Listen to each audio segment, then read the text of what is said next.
मानधनवाढीसाठी अंगणवाडी सेविकांनी आता आमरण उपोषणाचा पवित्रा घेतलाय।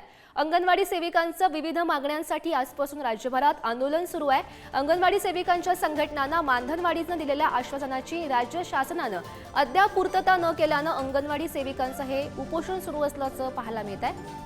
आक्रमक पवित्रा त्यांच्याकडून घेण्यात आलेला आहे। विविध मागण्या त्यांनी केलेल्या होत्या। आजपासून अंगणवाडी सेविकांचं राज्यभर उपोषण सुरू होणार आहे।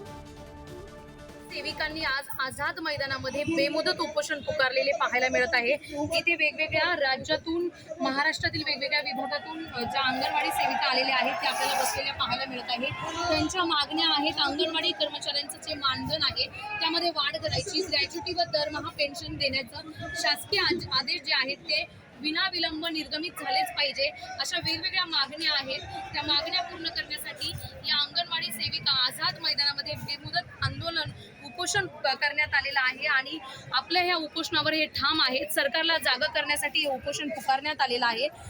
विशेष म्हणजे ज्या मागण्या आहेत त्या मागण्या लवकर पूर्ण कराव्या असं या अंगणवाडी सेविकांचं म्हणणं आहे।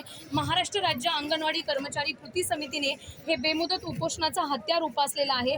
त्यामुळे येणाऱ्या काळात सरकार या आंदोलनाची दखल घेते का हे पाहणं देखील महत्त्वाचं ठरणार आहे।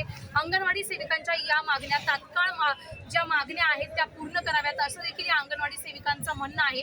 येणाऱ्या काळात सरकार यावर किती दखल घेते हे पाहणं देखील महत्त्वाचं ठरणार आहे। कॅमेरामॅन श्रीकांत खरातसह शिल्पा नरवडे, पुढारी, मुंबई।